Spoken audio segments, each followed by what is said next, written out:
इसके पहले हम लोग विलोपन अभिक्रिया के बारे में पढ़ रहे थे। आज हम लोग चर्चा करने वाले हैं धातुओं के साथ अभिक्रिया कराते हैं तो क्या होगा। धातुओं के साथ अभिक्रिया हम लोग देखने वाले हैं हेलो एल्केन का। इसमें सबसे पहले सी नंबर देकर धातु के साथ अभिक्रिया लिखना है और रोमन का 1 नंबर देकर लिखना है। तो रोमन का 1 नंबर देकर लिखना है कौन सा अभिक्रिया, चलिए इसको पहले सी नंबर देकर लिखना है धातु के साथ अभिक्रिया। इसको यहाँ पे कराते हैं।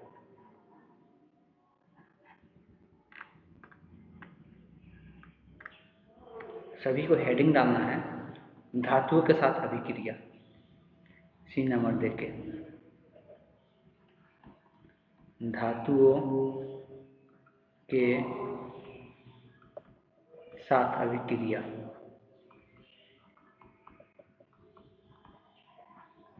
इसमें सबसे पहले 1 नंबर देके लिखना है वीटर्स अभिक्रिया,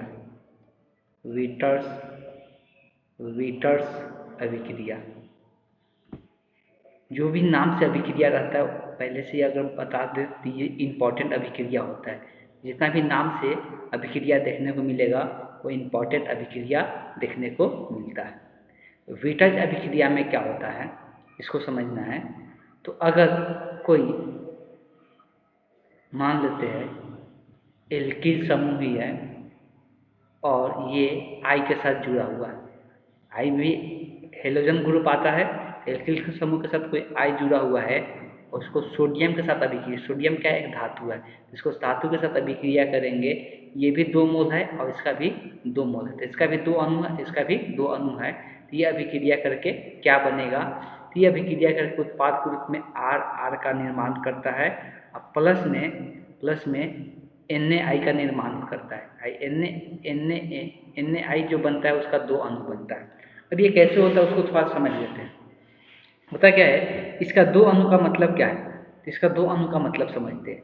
तो 2 अणु का मतलब है कि ये कंटेनर में कितना इसका अणुओं की संख्या है, ये 2 गो है। कितना है, 2 गो है। ये कितना है, 2 गो है।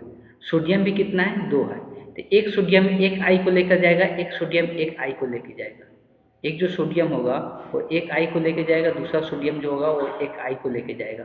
और जो ये आर का जो बॉन्ड फ्री होगा ये आपस में ही क्या हो जाता है, जुड़ जाता है। आपस में ही क्या हो जाता है, जुड़ जाता है और जुड़कर ये एक एल्केन समूह का निर्माण कर लेता है। और ये Na का जो निर्माण होता है इसका 2 अणु बन जाता है। इसलिए कि Na यहाँ पर 2 गो था तो एक आई को लेकर एक Na का निर्माण किया, दूसरा एक यहाँ पर एक Na का निर्माण किया। यहाँ से इसका 2 अणु का निर्माण हो जाता है। अब इसको एक एग्जाम्पल समझते हैं और कोई एग्जाम्पल लेते हैं एल्किल समूह वाला, तो यहाँ से ले सकते हैं। हम यहाँ पे एग्जाम्पल लेते हैं, एग्जाम्पल के रूप में हम लोग देख सकते हैं CH3 है, फिर CH2I है और ये कितना अणु रहेगा, इसका 2 अणु रहेगा।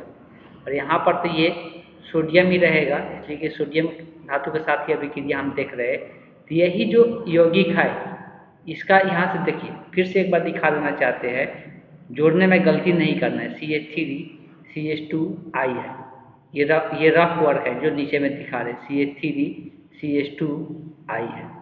तो बॉन्ड कहाँ से टूटेगा, इसका बॉन्ड यहाँ से टूटेगा और इसका बॉन्ड यहाँ से टूटेगा। तो ये जो इसका दोनों का बॉन्ड टूट रहा है ये आपस में जुड़ता है। ये क्या होता है, आपस में जुड़ता है। इस बात को ध्यान में रखना है, उल्टा पुल्टा नहीं जोड़ देना है। तो अगर पहले अगर इसको लिखते हैं CH3 फिर क्या है CH2 है, इसका बॉन्ड टूट के यहाँ पर किसके साथ जुड़ रहा है, CH2 के साथ जुड़ रहा है। यहाँ पर ये CH2 के साथ जुड़ेगा और फिर ये CH2 किसके साथ जुड़ा हुआ है, CH3, और फिर यहाँ पर CH3 का निर्माण होगा। तो इस तरह से इस यौगिक का निर्माण हो जाएगा और यहाँ पर 2Na का निर्माण हो जाएगा। ठीक है, इस तरह से इसका निर्माण होगा। इसको बोलते हैं विटर्स अभिक्रिया के नाम से हम लोग जानते हैं। चलिए दूसरा देखते हैं। तो दूसरा हम लोग पढ़ेंगे इसमें धातु का अभिक्रिया में फ्रेंडलैंग अभिक्रिया। दूसरा क्या होगा इसका, फ्रेंडलैंग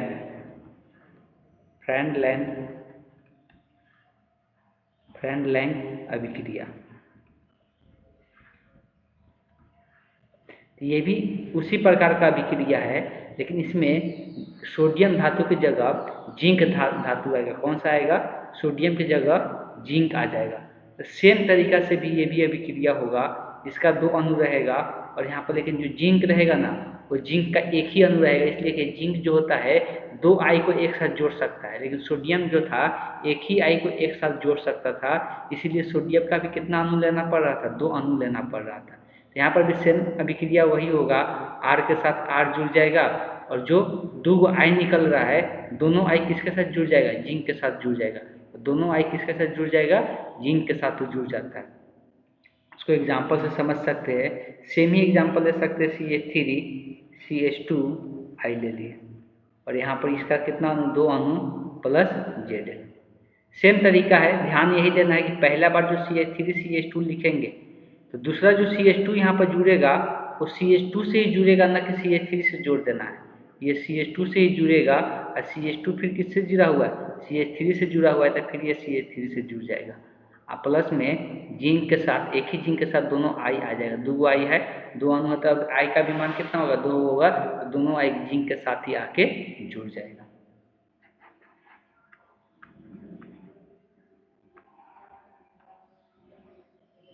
अब जो इसमें लास्ट बचा हुआ है, तो लास्ट है गेनार्ड अभिकर्मक। यहाँ पे एक गेनार्ड अभिकर्मक का ये 3 नंबर है और ये सबसे ज़्यादा इम्पोर्टेंट होगा, ये आगे भी बहुत जगह आएगा और इसीलिए इसको 3 स्टार लगा के रखना है। ग्रीन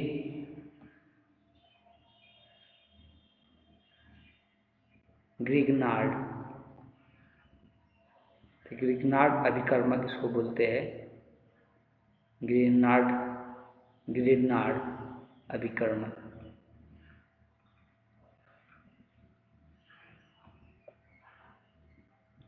तो ये मैग्नीशियम धातु के साथ अभिक्रिया करके बनाता है। तो ये कैसे बनाता है ग्रिग्नार्ड अभिकर्मक, मान लेते हैं आर है, आर बी आर है, आर कोई भी एल्किल समूह हो सकता है प्लस Mg, तो मैग्नीशियम धातु यहाँ पर लिया गया है और उत्प्रेरक के रूप में यहाँ पर ईथर का प्रयोग किया गया है, कोई भी ईथर हो सकता है उत्प्रेरक के रूप में। तो यहाँ पर गेनार्ड अभिकर्मक आता है और ये कैसे आता है, तो ये जो Mg होता है ना, आर और Br के बीच में जुड़ जाता है, इसी को क्या बोलते हैं, इसी अभिकर्मक को हम लोग कहते हैं गेनार्ड अभिकर्मक, जो कि आगे भी आएगा, इस बात को ध्यान में रखना है। गेनार्ड अभिकर्मक, इसी को हम लोग गेनार्ड अभिकर्मक के नाम से जानते हैं।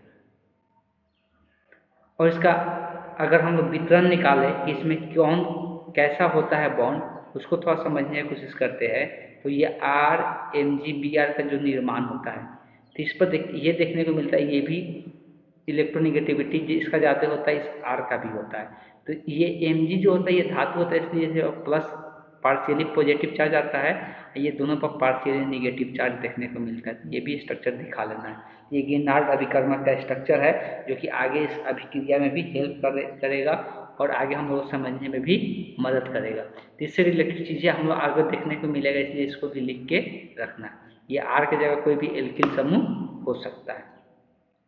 तो अभी तक हम लोग क्या देख रहे थे, तो अभी तक हम लोग ये देख रहे थे कि जो हम लोग हेलो एल्केन पढ़ रहे, हेलो एल्केन से किस प्रकार से हम लोग अलग अलग यौगिकों का निर्माण कर सकते हैं, उसमें किस किस प्रकार का हम लोग अभिक्रिया से अलग अलग यौगिक का निर्माण कर सकते हैं, यही हम लोग अभी तक पढ़े। तो अभी तक हम लोग सिर्फ पढ़ रहे थे किसके बारे में, हेलो एल्केन के बारे में। हेलो बेंजीन इसका एक और पार्ट है, इसके आगे जो अब हम लोग पढ़ेंगे वो हेलो बेंजीन के बारे में पढ़ेंगे। इसके बाद हम लोग चर्चा करेंगे हेलो बेंजीन के बारे में। चलिए तो आते हैं, चर्चा बढ़ाते हैं हेलो बेंजीन पर।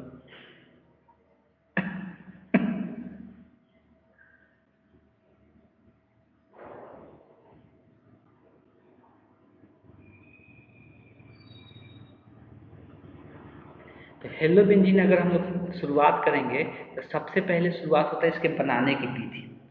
नामकरण हम लोग शुरू में ही पढ़ चुके हैं हेलो बेंजीन का, हेलो एल्केन और हेलो बेंजीन दोनों का नामकरण शुरू में ही पढ़ चुके हैं, लेकिन हम लोग यहाँ पे जो स्टार्ट करेंगे तो सीधे हम लोग स्टार्ट करेंगे इसके बनाने की विधि कि हेलो बेंजीन किस प्रकार से बनाया जा सकता है।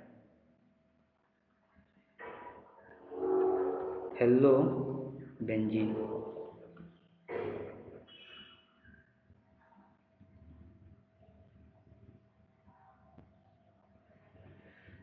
हम लोग इसके बनाने की विधि पढ़ेंगे। सबसे पहले मेन हेडिंग डालना है हेलो बेंजीन, अगला हेडिंग में डालना है बनाने की विधि, बनाने की विधियाँ, जिसको हम विरेचन के नाम से भी जानते हैं, विरेचन से के नाम से भी जानते हैं। तो इसके बनाने की विधि हम लोग पढ़ने वाले हैं। तो सबसे पहले हम लोग इसका जो बनाने की विधि होगा उसको बेंजीन के सीधे हैलोजनीकरण द्वारा, तो हम लोग हैलोजनीकरण द्वारा बेंजीन का निर्माण कर सकते हैं।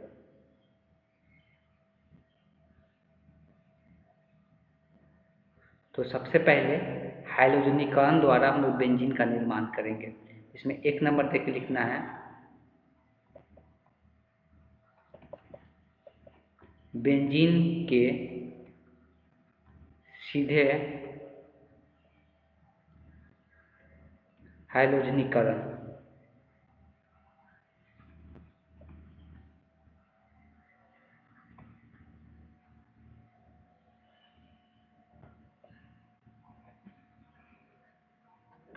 सबसे पहले हम लोग बेंजीन से ही क्या करेंगे, हेलो बेंजीन का निर्माण करेंगे। तो बेंजीन से हम लोग हेलो बेंजीन का निर्माण कर सकते हैं। एग्जाम्पल के रूप में ले सकते हैं, डायरेक्ट इसमें बेंजीन ही होगा।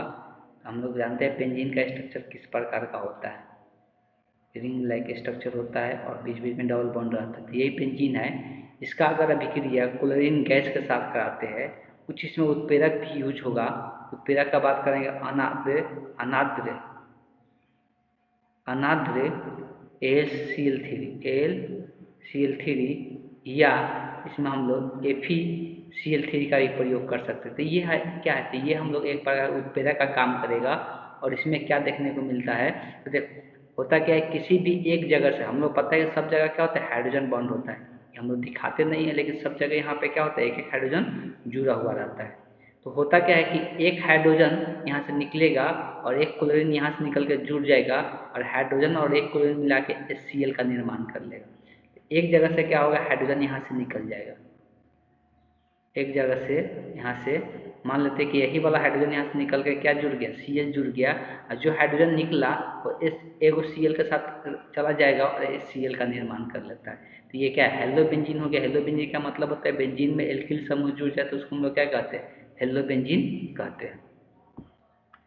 यही अभिक्रिया सेम हम लोग करा सकते हैं ब्रोमीन के साथ भी। हम यहाँ पर फिर से एक और एग्जाम्पल ले लेते हैं कि बेंजीन समूह है,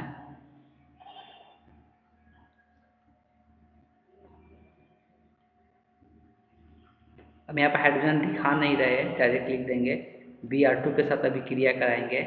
और ये भी किस में, ये भी हम लोग उत्प्रेरक के रूप में यूज करेंगे। यहाँ पे AlCl3 की जगह AlBr3 का यूज करेंगे, या सेम यहाँ से FeBr3 का यूज कर सकते हैं। अब इसके साथ अभिक्रिया कराएंगे तो किसी एक जगह का हाइड्रोजन, मान लो कि यहीं का हाइड्रोजन निकल के Br जुड़ जाएगा और जो एगो Br बचेगा वो H के साथ चला जाएगा और HBr का निर्माण कर लेगा। इस तरह से इसका निर्माण होता है। सिंपल है, खाली बस ध्यान देना है यहाँ पर, इसमें और कुछ खास रहता नहीं।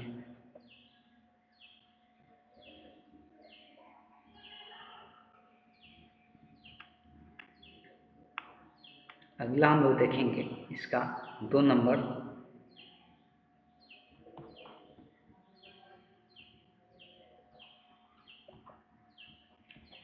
सेंडमायर अभिक्रिया।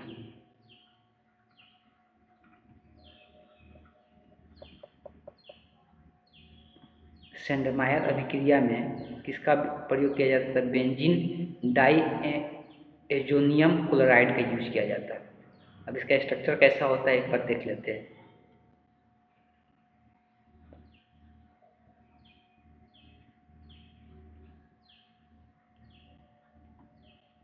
यहाँ से N2Cl जुआ रहता है, N2Cl। तो इसी स्ट्रक्चर को हम लोग क्या कहते हैं, इसका नाम भी लिख देते हैं, benzene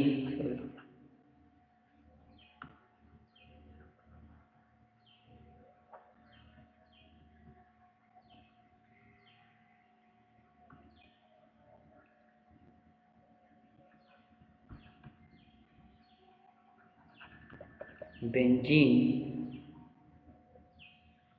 diazonium benzene diazonium chloride कहते हैं। इसका पूरा नाम हो जाता है बेंजीन, थोड़ा सा वेट करें, नीचे लिख देते हैं क्लोराइड, डाइएजोनियम क्लोराइड। इसको हम बेंजीन डाइएजोनियम क्लोराइड के नाम से जानते हैं, N2Cl है। इसी का अभिक्रिया या हम लोग बोल सकते हैं उत्प्रेरक के रूप में यहाँ पे यूज कर लिया जाता है CuCl। CuCl उत्प्रेरक के रूप में जब यूज किया जाता है तो यहाँ से नाइट्रोजन जो गैस होता है वो बाहर निकल जाता है, मतलब N2 यहाँ से क्या होगा, बाहर निकल जाएगा और यहाँ पे क्या जुड़ जाएगा, Cl जुड़ जाएगा, तो ये बेंजीन क्लोराइड का निर्माण हो गया। कहने का मतलब ये क्लोरोबेंजीन भी इसको बोलते हैं। तो ये क्या हो गया, हेलो बेंजीन का निर्माण हो गया। और यहाँ से जो नाइट्रोजन गैस यहाँ से क्या हो जाता है, बाहर निकल जाता है, यहाँ से नाइट्रोजन गैस बाहर निकल जाएगा। अगर यही सेम अभिक्रिया यहाँ पर CuCl लिए है, अगर CuBr ले लेते हैं, सेम ही चीज़ रहेगा, लेकिन यहाँ पर क्या करेंगे,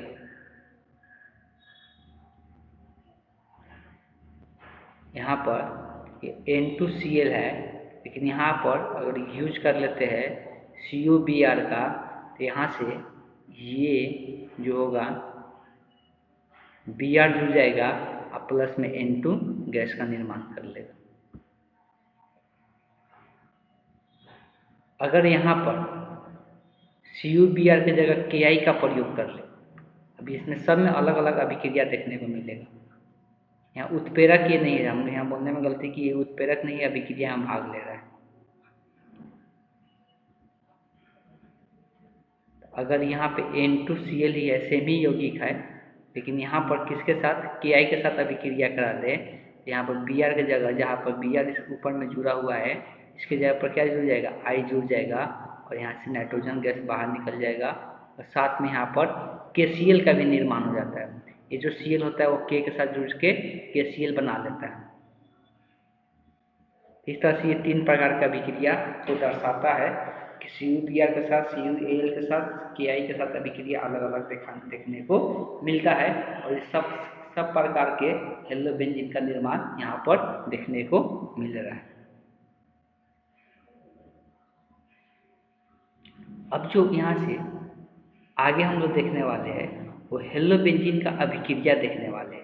ये हेलोबेंजीन से कौन कौन से यौगिक का निर्माण हो सकता है। अभी हम लोग देखें कि हम लोग हेलोबेंजीन किस प्रकार से बना सकते थे। अभी हम लोग क्या देखें, हम लोग हेलोबेंजीन किस प्रकार से बना सकते थे।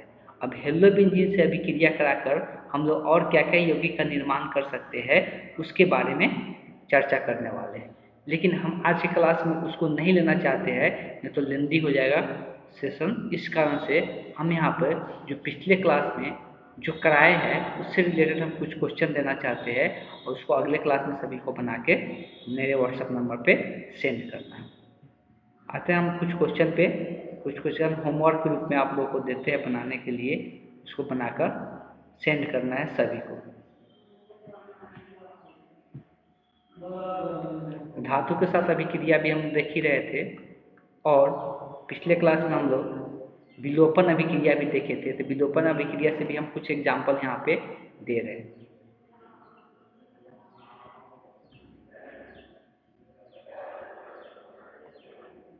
एक नंबर क्वेश्चन दे रहे हैं,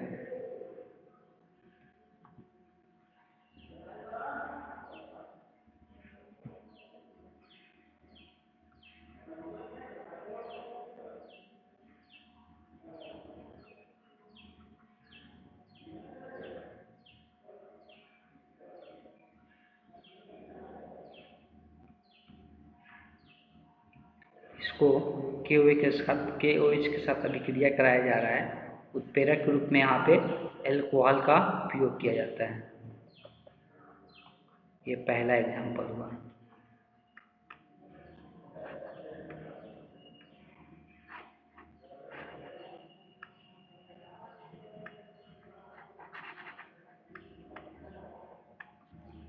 दो नंबर क्वेश्चन,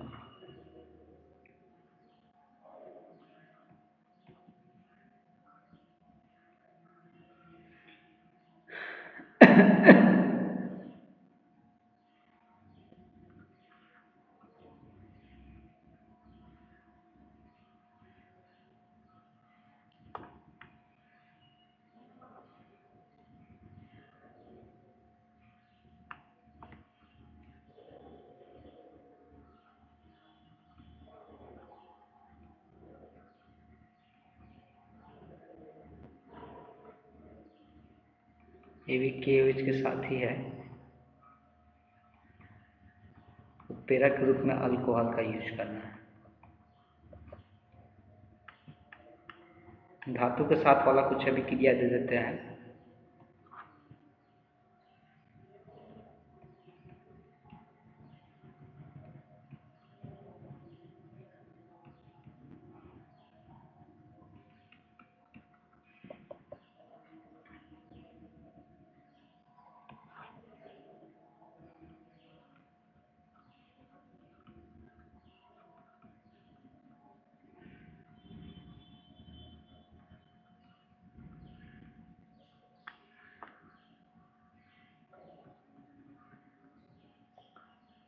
ये भी सेम ही धातु के साथ अभिक्रिया है। ये चारों क्वेश्चन को बनाना है, बना के सॉल्व करके सभी को और मेरे व्हाट्सएप नंबर पे फ़ोटो भेजना है। ठीक, आज के क्लास को हम यहीं पर एंड करते हैं। नेक्स्ट क्लास में हम लोग देखेंगे हेलोबेंजीन का रासायनिक अभिक्रिया के बारे में चर्चा करेंगे।